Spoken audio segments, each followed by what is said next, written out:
All right, everyone, welcome back to the Be Healthy and Thrive podcast. I'm your host, Brianna Wilkerson, and with me today I have Crystal Rea. Is that right? Yeah.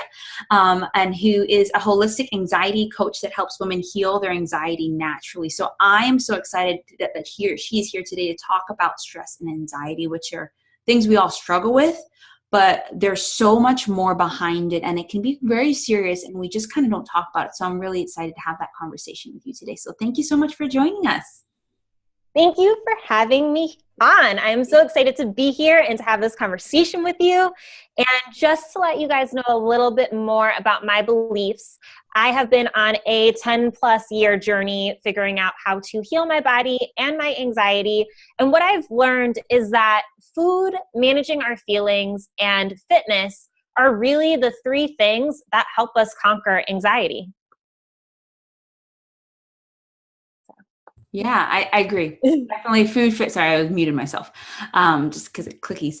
But food, fitness, and feelings, just those are the things that I love how you particularly focus, just hone in on those three. So what kind of work do you do maybe in your own personal life around those three things that have helped you in your anxiety story? And then also just share your story, because I know it's powerful. Okay, so let's start with what I do daily. So right now I'm working with a functional medicine doctor because I have learned that I actually have physical imbalances in my body, which are contributing to my anxiety. And learning that this year has to be the most life-changing information somebody could have ever taught me, because it means that I can actually heal my anxiety with food and supplements, which I knew before, but now I actually know the specifics of what I need. So right now I'm using supplements to increase my amino acids and also heal my leaky gut. So there's just a few things going on that I really need to do, and I need to detox. I have a gene mutation that impacts my detoxification, and that's huge. So I'm working on that on a daily basis, but also I journal and I meditate and I use affirmations and I use oracle cards, and I am really developing a spiritual practice every single day and staying within that, because that is what helps me feel grounded. It's what helps me reconnect to a bigger purpose in this life, and it takes me out of the future or the worry and the anxiety. It brings it down. And it makes me feel real. And then I also exercise. But as I mentioned, I'm working with a functional medicine doctor. So my first 2 months working with him, my body's really just been detoxing. And I've had to listen to it and figure out I can't handle lifting weights in the way that I could before, because my body's doing something. Like there's like a tornado going on inside of it, because we're messing with my gut microbiome and all these different things. So I did 30 days of yoga with Adriene in January. So I did her series then. And then I'll do like Qigong some mornings. I like to start off with yoga, but now I'm back in the gym lifting again, which has been nice. So I just try to keep a balance, but I really listen into my body and try to figure out, what do you need right now? What do you want? What kind of foods do you want? What kind of exercise are you craving? Do you want me to sleep all day? Because if so, I will. I'll sleep the entire day. So that is that. Go ahead. No, yeah, I was just agreeing with you. Yeah, I think, and I love what you say around you listening to your body, because I think we live in a world where we're not actually listening. We are just overriding our body's signals to us. Like when we start to get a cold, it's like, okay, maybe I'm run down, but we're like, no, keep going. And I love that you're doing that in multiple ways, seeing a functional doctor and taking these supplements, but also with exercise. You're right. There are seasons, maybe like, especially during a detox, you can't fully go as hard as you did before because your body's going through things. And I love that you're listening to yourself and listening to your body. Yes. So I'll give you my actual story, and it starts years and years and years ago, but I promise it speeds up. When I was between the ages of 2 and 4, every time my mom would leave for a business trip, I would end up with strep throat.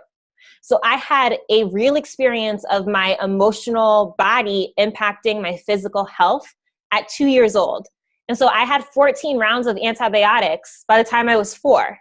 So from a gut microbiome perspective, at a young age, it's gone. Like I had so many antibiotics, and that happened. And so I knew emotionally I was sensitive, and that's what I grew up with entirely. And so at 8 years old, I started therapy, and I just thought emotionally I had to heal myself, and I'm really sensitive, and I'm a hypochondriac, and I'm always scared that somebody's going to leave me. My grandma died when I was 3. My parents divorced when I was 1. My mom worked full time. Like I lived in a home with a single mom, and I had an older sister, and I had this immense fear of people leaving. And I thought, I had a cat, and I thought that when he left in the morning, he would never come back home again, every single day at 8 years old. So I ended up in therapy. I did that for a few years. And then when I got to high school, I started experiencing a burning sensation in my stomach that wouldn't go away. And it would happen before I would eat. It would happen after I would eat. I had what I like to call dinosaur burps, and they would just be these super loud, gut-wrenching burps that would make me feel better. I had control over them, so I wouldn't necessarily let them out in public, but if I was home, hey, it's free territory. So my stomach was starting to really act up around that time, and then I was seeing a bunch of different doctors along the way. So I was seeing a homeopathist when I was 17, and then in college I started seeing a kinesiologist, actually 2 of them, and I've just I saw another holistic doctor. I don't know what he's classified as, but I had seen a bunch of them trying to figure out what was the strep throat about? What is my stomach about? What is happening? Can you help me?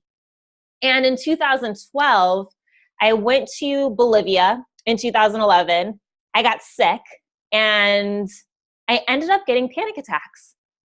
And I never had panic attacks that left me to the point where I was frozen and shaken and I couldn't move. And I had 2 of them, one that my mom witnessed, maybe more than 2, a few of them, a couple I had by myself in my college apartment. And it was like my body would freeze. I would shake tremendously. I was freezing cold. I couldn't stop the chatter. And I had to curl up in a ball and lay down and put a blanket on me. And it was just it was paralyzing. And at that time, I was in a toxic relationship with a gentleman, and it wasn't good. And every day I would be in battered woman syndrome, where I was oh, but we have so much fun. I'm scared to lose this love. And then I'd get pissed off because he's questioning me who I'm talking to every day.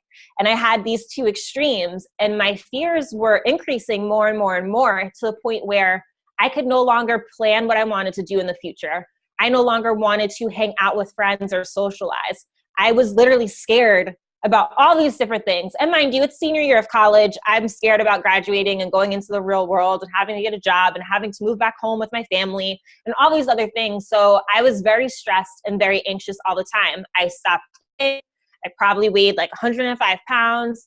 I literally ate toast, chicken noodle soup. And I don't even think I ventured out from that. And I was just anxious. I was just going through a lot of things. And so finally made a decision to break up with him. February, I started seeing another new therapist. So I saw 2 therapists for a few months at the same time, or maybe weeks. And I started to really work on loving myself again. Because the issue was that I didn't love myself. I didn't know who I was. I didn't know what I liked to do. I wasn't socializing with friends. I was caught up in fear. I wasn't really eating. I wasn't exercising. I was super stressed out. And I was fearful to be alone. There was a lot of things. And at the time, I was still smoking cigarettes and things like that. So I was avoiding all of my real feelings. I didn't want to feel any of my emotions because they were all so intense. And I was scared. I was truly scared. So that's my really, really long story of what I've been through and that type of stuff. So when I started working with that new therapist, we started off with journaling. And I had bought a journal. Actually, I think I started journaling before I started working with him. And I bought a journal that looked pretty. It had shapes on the pages and I could be creative with it. And I wrote every single day, if not more than one, sometimes twice a day, because I needed to get what was going on inside of me out. And it's also things that I didn't want to talk about with people. So the journal was my best friend. It was who I could share with that didn't judge me. They wouldn't sit there and try to make me feel better or give me their opinion. It was just yeah, I get to share, and it's my story, and I get to make it however I want, and I get to just let it go. So I started with journaling and also learning how to be mindful. And 2 books that I read were Waking the Tiger and Wherever You Go, There You Are. And those 2 books were extremely significant for me because I felt that I had pent up trauma in my body that I hadn't let go of. And that's what Waking the Tiger talks about. And then Wherever You Go, There You Are, that was teaching me mindfulness techniques of paying attention to the colors, looking at shapes, focusing on your breath, and just enjoy being. And so that all happened there. And I got to a place where I got better. I was able to work at, and I used to work for Apple in retail. And so every day I'm encountered with people where I don't even know what question they're going to ask me. And I have to be able to be like, well, I don't know. Let's figure it out. Like, that was my job. And I was fine with that, and I was comfortable with it. I was able to start socializing. I met a man who I've been dating for almost 6 years now. So, once I really learned how to love myself and feel comfortable in my own skin, everything else started to unravel. But here's the kicker of the whole story. In 2012, I went to a gastro doctor. They did an endoscopy. I was non-lactose intolerant. I could have gluten. Everything was fine. They gave me Dexlant for acid reflux and set me on my way. But so I did a bodybuilding competition in 2016. And when I finished it, I felt really gross. And I knew something wasn't right in that period. So I started seeing an acupuncturist. I started seeing another functional medicine doctor. And I got tested for everything again. And I am gluten sensitive. I can't have dairy. Like, I have leaky gut, and there's a really long list of foods that were inflaming my gut.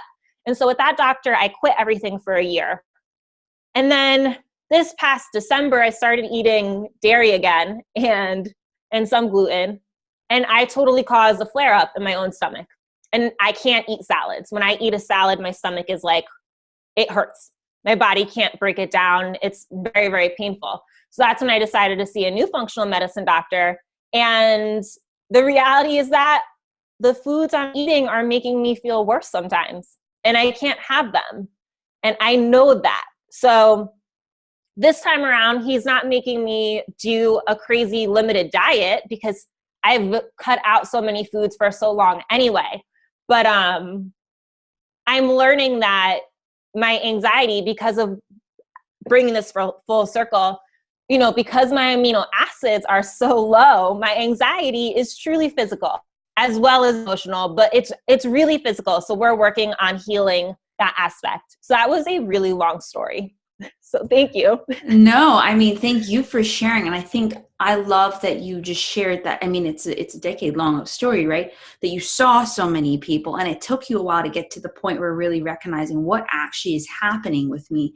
And now you're there, and you've tried so many things along the way, and you've been willing to try it. Like something as simple as journaling. You're right. Like, I have to do it every day. And sometimes I'm like, if I don't do it, I get agitated talking to people. I don't even want to talk with you. I just got to journal. And I love that you also realize that what you're eating, and I love you said this one thing, that the foods you're eating are actually hurting you rather than helping you with simple things as even like salad. I have a friend who she can't actually digest harder vegetables like broccoli, Brussels sprouts, all that sort of stuff. But she can eat salad, right? So that's even showing us that even when it comes to certain healthy foods, doesn't mean that we all can have it. Like, we are a bio-individual based on our past.